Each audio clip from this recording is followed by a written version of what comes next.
the divine name Om. What is this symbol? Is it just a clan notification saying like, "Hey, I'm a Hindu"? No. Spoiler alert, it is not just that. It is quite literally everything. And we're going to go through exact definitions. We're going to break down the entire word. We're also going to know how to chant the divine name Om. And yeah,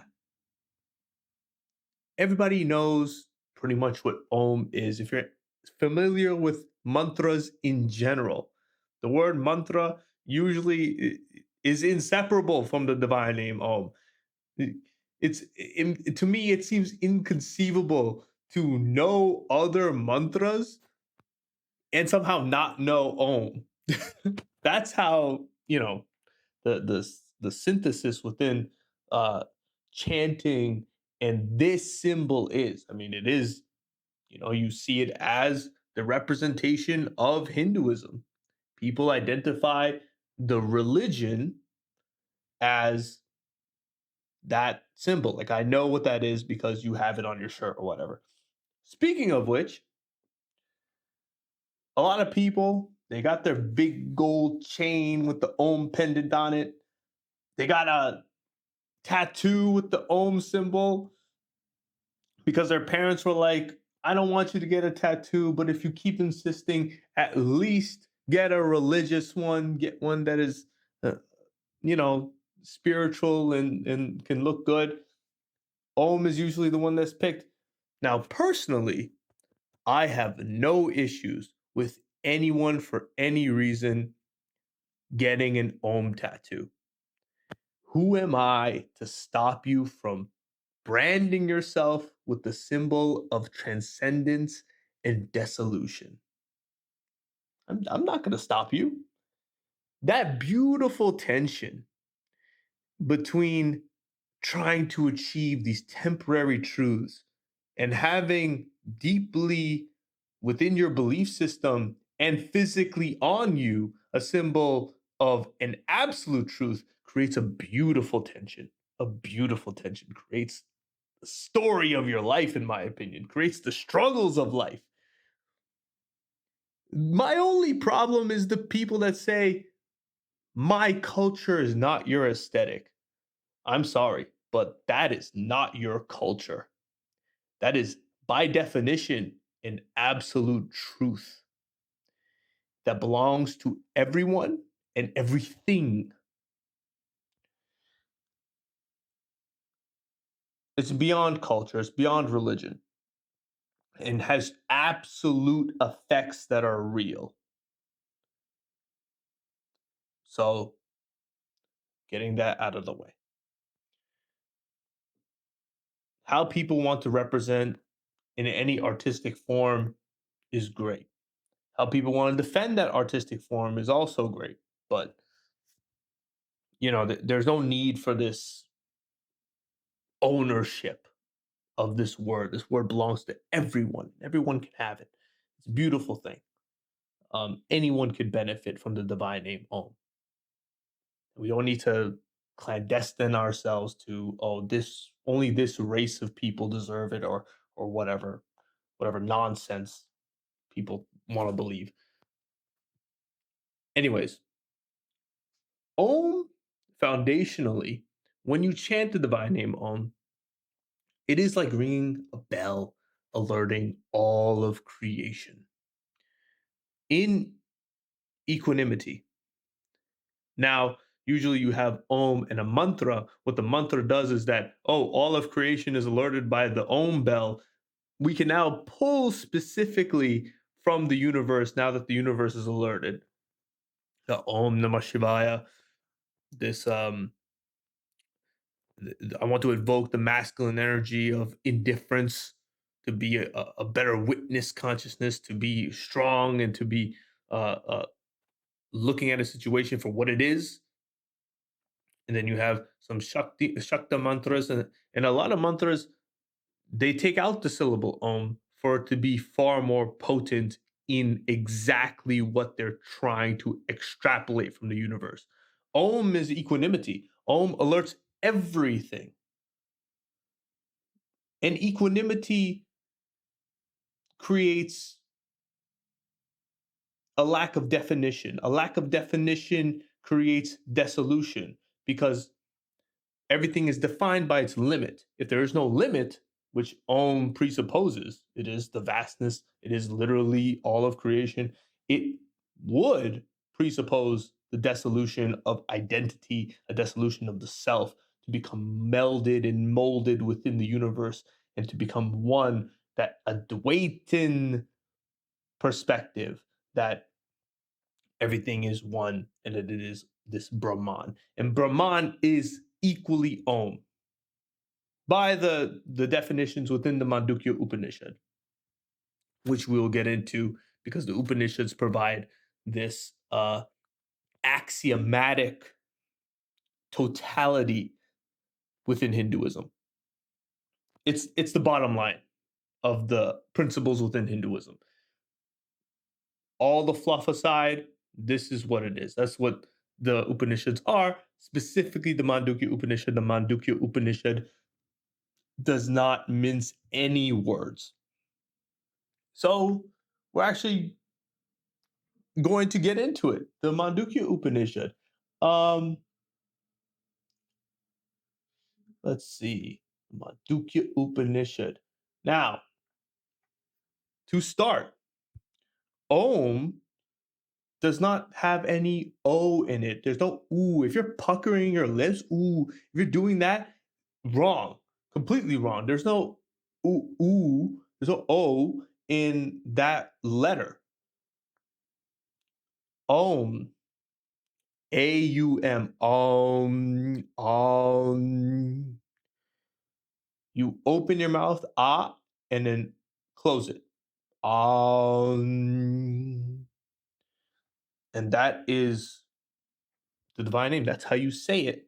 There's no make sure you're not puckering your lips when you're saying it. That's the most crucial part.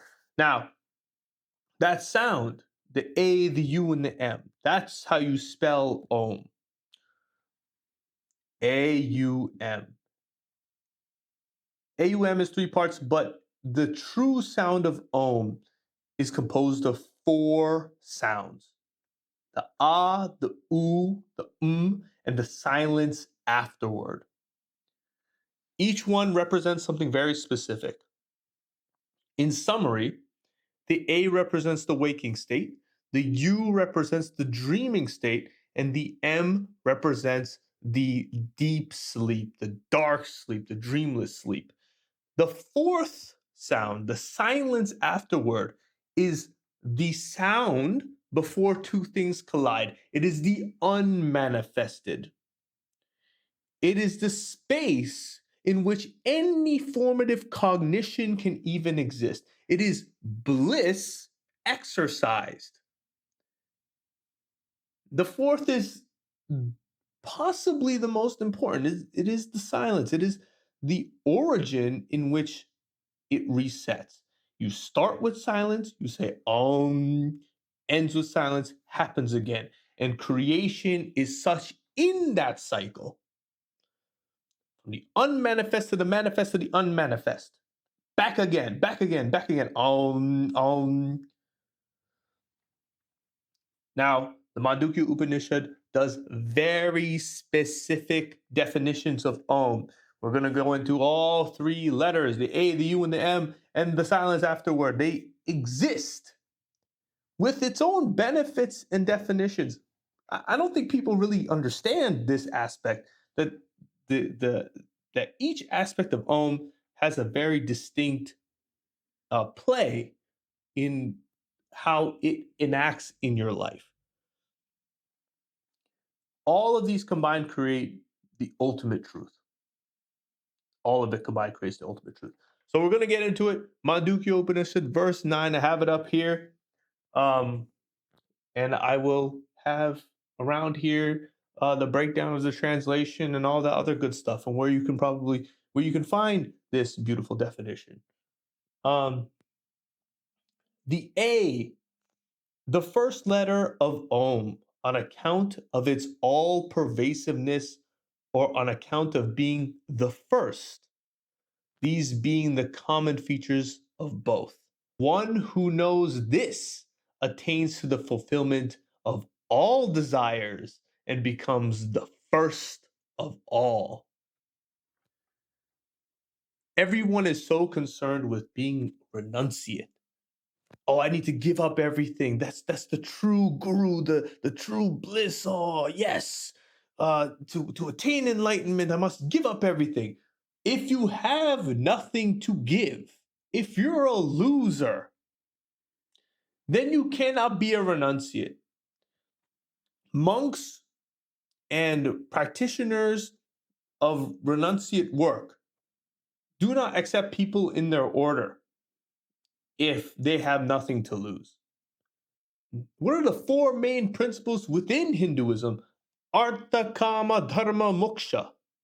Artha and Kama are there. Pleasure, Kama, and Artha. Fortune, prosperity, taking care of you and yours. These things are not to be abandoned straight out. You achieve these things. Achievement comes before renunciation. You have to have something to give up. If you have nothing to give up, if you're a loser, then it doesn't work. Even within the definition of Om, we are seeing that a fulfillment of desires happens. To become the first of something, to achieve, to win the race. Available and probable within the scope of Om. To say that, oh, I just want to give up everything, and oh, this world isn't working for me, I'm just going to give up. No, there is never a time in Hinduism, in this tradition, this philosophy, this culture, this religion, that you give up. You achieve and you make something of it. And then we'll talk about this moksha. Then we'll talk about this great idea of transcendence. The second letter of Om, the U. On account of superiority or on account of being in between the two, he who knows this attains to a superior knowledge, is treated equally by all alike, and finds no one in his line who is not a knower of Brahman or Brahm. This is probably one of the most blunt lines that says that knowledge is carried down from birth to birth, that a lineage is being taken place if you know this set of knowledge. Powers and the ultimate knowledge that they've gained from their previous birth. Everything stacks from birth to birth. Even Lord Sri Krishna says this in the Bhagavad Gita. The third letter of Om, whose sphere is deep sleep, is M, the third part of Om, because it is both the measure and the where and all become one. One who knows this is able to measure all and also comprehend all within himself. This is plainly saying that all knowledge is within you, that actually everything that is possible, all the answers to any question and all manifestation and how it is actually in the self. If it is true, Tattvamasi Brahmamasmi, and this whole universe is actually the radiance of that which is you, creating that equivocation, then you would know everything. It's almost like the Atma is controlling the entirety of the simulation, right? If you were to consider this like a simulation, the Atma is actually processing everything that you do not know is happening. It is processing the entire world, it is processing conflicts and births and deaths that are happening all over the place, all across the world. You, the person with the brain and the five senses, can't know all of that. You can only have a theoretical understanding of that, but due to the limitation in your localization of knowledge. But the Atma is all. It is Brahman itself. It is Om itself. And the M is just an indication that you actually know everything that is happening within the universe. You have all the answers within you. And now we get to the silence afterward. Mandukya Upanishad, verse 12, that which has no parts, the soundless, incomprehensible, the cessation of all phenomena, all bliss in non-dual Om, is the fourth and barely the same as the Atma. He who knows this merges himself in the self. When the person, you, the person, has merged with the true self, the Atma, that which is the formless, all knowing entity, the ever present Brahman. All that is great, all that is beautiful. Now we got to make it useful. How to chant the divine name Om, the A, the U, and the M, to putting it all together. We'll start off with some techniques. You should be able to project the sound to the spine.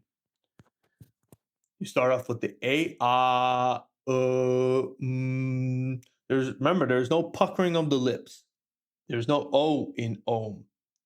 It's Om. And you want to get, for the A, you want to get down as low as possible. You want to project down to the lowest part of the spine as you can. A great technique that a lot of people you'll see do, they go ha d e,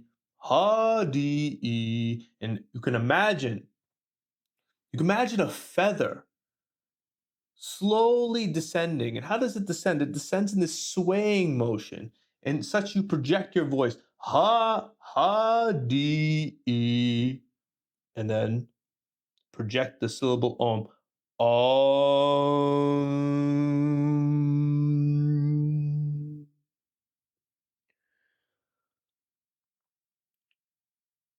Now, while you're projecting the divine name Om,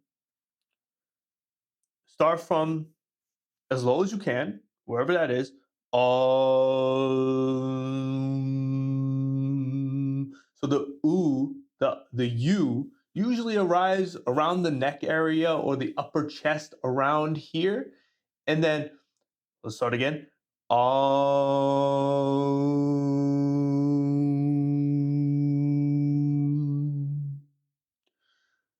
The U transitioning to the M, it should rise over the back of your head, on the top of your head, and as you're finishing the as you're cresting it, right at the end, it should land on the third eye. It should land on your forehead between the eyebrows. This is where the seat of knowledge is that was talked about earlier. We'll start again. Om. Om.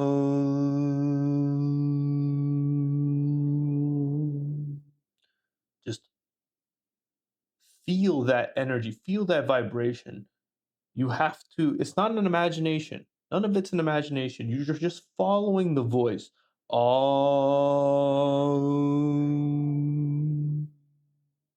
And then the silence afterward. The silence afterward is the contemplation between the two eyebrows, or wherever it lands between you. As long as it's around the forehead, you contemplate that space. I want you to see, the light. Just imagine that energy rising up, up and down and settling on the forehead. And the silence afterwards should be a meditation, a complete and total focus on that point alone. And as the silence ends naturally on its own, you should be able to get the vibe for this one to chant it again. It should fade, that point in the middle, the point right here, it should fade. So,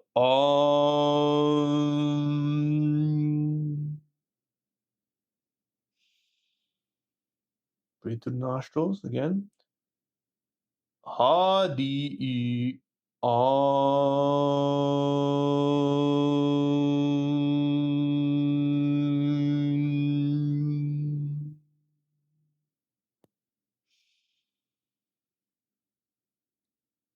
Om.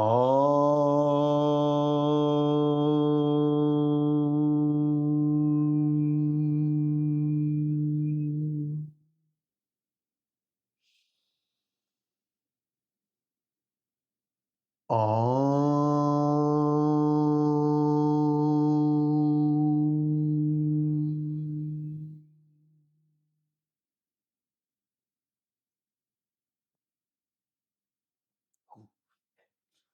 I am, wow. Like, just feels so, yeah. Remember to get that low register down. Ha D E om, projecting down to the spine. Make sure that you have that ready and good to go. That you practice that smooth transition. You have to make sure that the A, the U, and the M and the silence afterward have around the same time frame for each. Make sure that there is equanimity between each sound, and then you can it will properly work. Make sure that there is no you're not holding the A longer than the U, and then the U less than the M, and then and it won't work. It won't work properly. I think there's a great technique within chanting the divine name Om that is definitely good for those of a more active temperament, a more aggressive temperament. It is chanting the divine name Om quickly with very little pause in between each chant. And what I want you to do is to maintain that spot within the forehead, within the long version, within the normal chant of the divine name Om, how it lands on the forehead. I want you to keep that point there. And as we're chanting, deep breath. Om, om, om, om, om, om, om, om, om, om, om, om, om, om, om. You keep focusing on that point, and it's almost like you're chiseling at the light, that point that you're focusing at. You're chiseling at it, and every time you hit it with that chisel, it sparks, it embers, it pulses. And I want you to, it's a drilling of focus. Drill into that space. And as you keep doing it, you will understand what I'm saying, because it feels like that there's another dimension, even though your eyes are closed. You will start peering in. And that's what I want you to do. I want you to drill into this space, projecting outward from you. Here we go. We're doing it again.